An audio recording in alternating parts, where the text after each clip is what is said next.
Does the person you are with encourage you to read? You have to ask, what does he bring for me? Roses or books?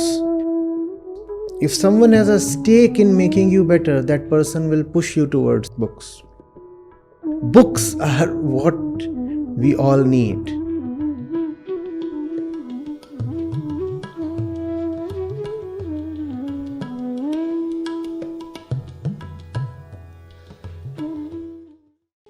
We have spoken during the MAG sessions a couple of months back, the first letter I sent,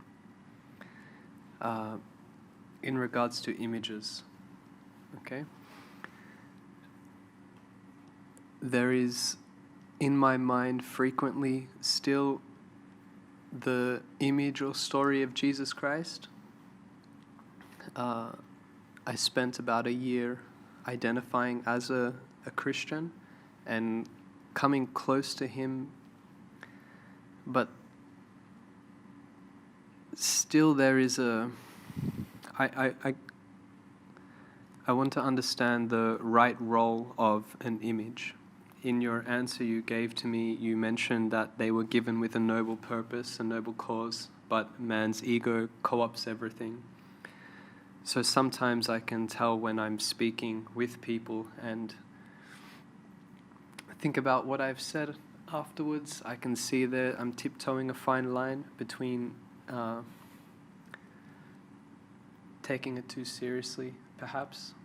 So I just was hoping for some clarity with this, the right role of an image. I understand the simple answer would be a pointing or something like that, but in the reality of my life, there is an emotional, some kind of connection or something there, and I just want to make sure that before I leave here, that this understanding it's in the right place. Do you hear where I'm coming from? Yeah. There is no one answer to this, Jamie. The intention has to be right, you see. Obviously, you understand that the image was given as an image buster, because the mind is anyway full of nonsensical images. So, a pristine image was given to us as a solution to the various miscellaneous random and harmful images. And what was the need to use the image as a solution? Because we would not accept anything else. We are a sucker for images. All we want is images, thoughts, stories, myths. Were it possible to rid us of images using any other means, the other means would have been surely deployed. But we proved to our well-wishers that we are obstinate beings who would not submit to or acquiesce to any other method. So left with no choice, the well-wishers said, all right, if images is what you would have, I will give you a special image. So the special image was provided. Obviously, its purpose is to rid you of the miscellaneous stuff that is there in the mind. Now, what after that? It depends on the mind, the personality.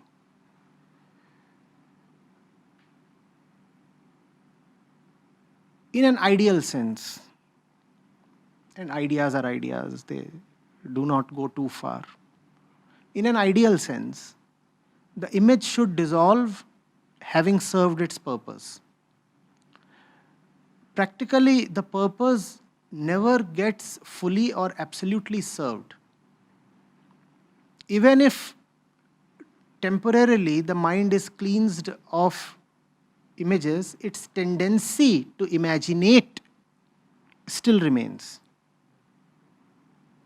Even if images are cleared off, the tendency to imaginate, that still remains. So you need protection against that tendency. Now the lovely and pure image that helped you in the first case obviously is again the solution. So then there is a need to stay put with the image. The image could be of Christ or Krishna. If one sees that getting rid of the image makes one vulnerable to the same old diseases, and many people do find it that way. They say, as long as I am with the image, the world is at bay.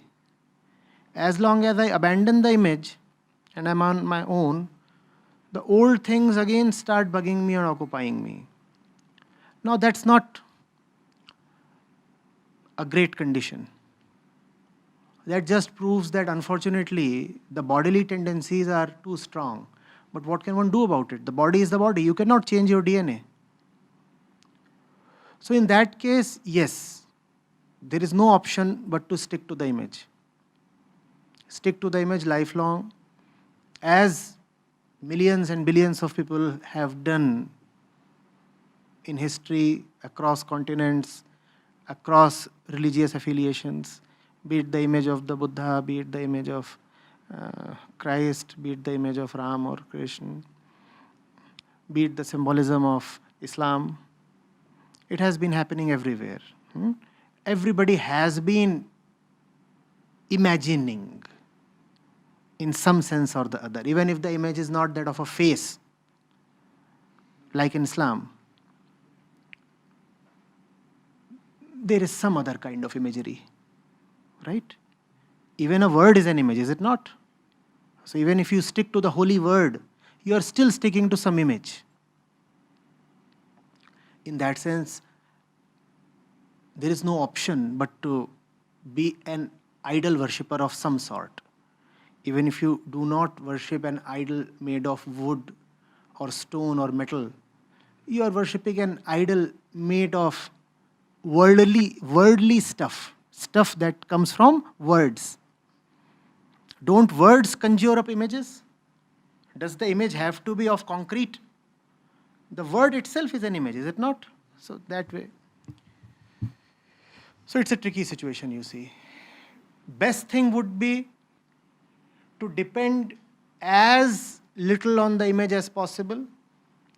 But practically, if you do require the image, don't insist on depriving yourself of the image. Being with the image is obviously a problem. But far, far, far bigger problem is being with the multifarious demonic images that the world stuffs in your mind. So choosing between these two, which image to keep? The image of Jesus or all the images that the world wants to load me with? The choice is obvious. One has to be with Jesus. But at the same time, if possible, try to go to the Father. There is no image, right? Jesus is the image of Father. That's what is meant by him being the Son. Jesus is the image of the Father. Sakar, Sagun. If possible, go a little beyond Jesus. Go to the Father, and there is no image. And Jesus so poignantly said, you cannot go to the Father but through me. I am the truth, the way, and the life. If you have to go to the Father, you have to pass through me.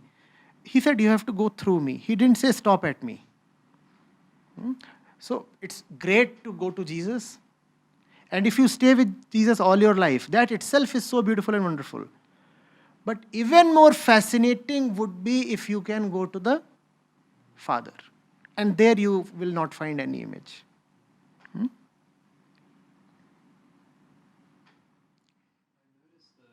the admiration or the fondness returns primarily when speaking with people. It's more of a, because of the tradition that I'm familiar with, using his words to point to things has proved to be helpful in relating with people.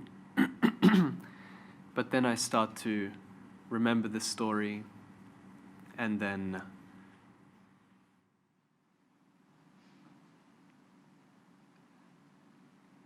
No, as long as it is delivering the goods, no harm, as long as. But a point will come when you will find that not only is the image becoming an obstruction, something even more nefarious is happening. You will find that you are customizing the image to suit your personal egoistic needs. Once you detect that, that's a major alarm. Major alarm. Now you are not merely with the image, you are actually distorting the image to suit personal needs. If you detect that, then you should just jump up and do something very, very urgent and take it as a drastic measure. It's a very fine thing, a tightrope walk, to be with the image and yet not sully the image. That's why, if the mind can somehow get centered on the one imageless truth, nothing beats that. That's the ultimate. That does not usually happen. So one has to stay with the idol or the image or the word. Best would be word goes, only silence remains. Best would be the idol goes and only the formless remains. Best would be the image goes and only the nameless, imageless remains. That does not easily happen. So if you are staying put with the image, just make sure that you respect the image, worship the image, and never dare to distort the image. Never.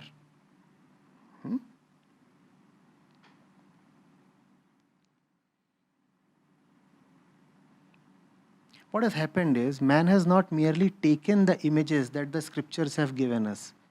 Man has amplified those images. Man has created myths and stories. So much so that we do not even know what was the original stuff that the messenger, the prophet, or the scripture gave us. Man has superimposed so much of his own content on the scripture, we do not know what is happening. And that was not merely a historical process. It is happening every day in our own minds. Let's say he is a Krishna worshipper and she is a Krishna worshipper. The image of Krishna in his mind will be different from the Krishna she worships. They both have created their customized Krishna images. And that to me is highly dangerous. Even if you can stick to the Krishna image that the Bhagavad Puran gives you, it is probably all right. But we do not even stick to the Krishna that Bhagavatam gives us. We create Krishnas of our own fantasies. And that is very dangerous. Now, the ego is exploiting even Krishna.